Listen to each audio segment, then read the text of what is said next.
For the first step, we need to find the vertex, which is x equal negative 1 over 2. The second step is plug in the domain to find the value of y.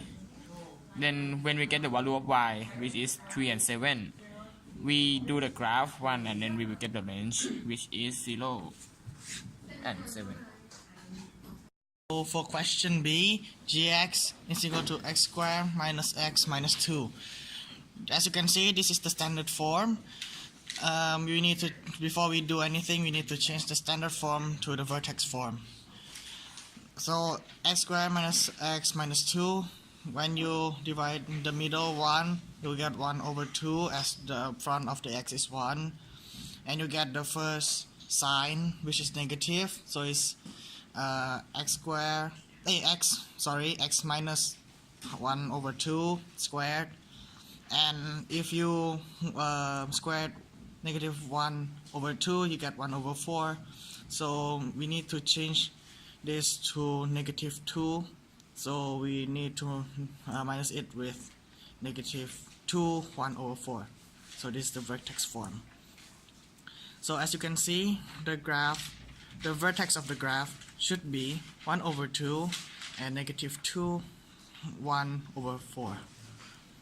For the range, you just plugged in from the domain. So this is negative 2, you plug this in, you calculate it, you get 4.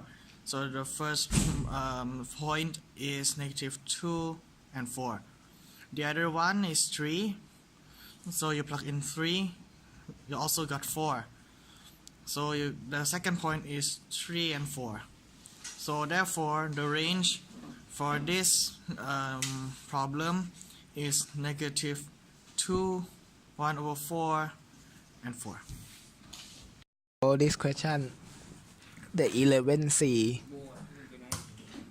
the graph is parabola because x is powered by 2, and this graph will look like Batman or the letter W because it has absolute values, so y cannot be negative.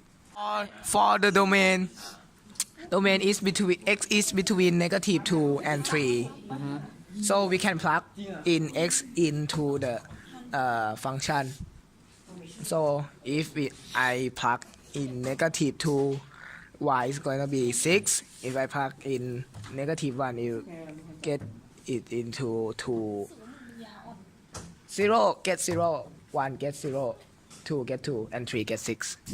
Therefore, the range of this question is between 0 and 6.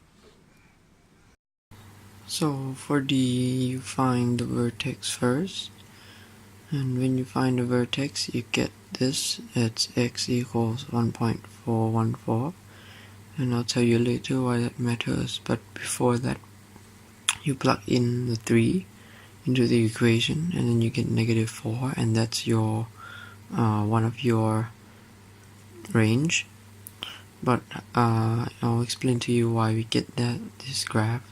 So for x, for the first one, x squared minus 2 is just a regular parabola graph.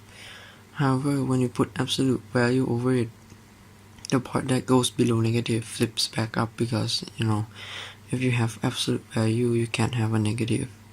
However, after that, we have a negative on the outside, which flips the whole thing down. And lastly, we have plus 3, which elevates the whole graph by 3. And why does the x equals 1.414 matters is because when x equals that, y equals 0, and we know that we push the whole equation up 3, which means that the highest point right now means that there is 3. That's why the y range is negative 4 to 3.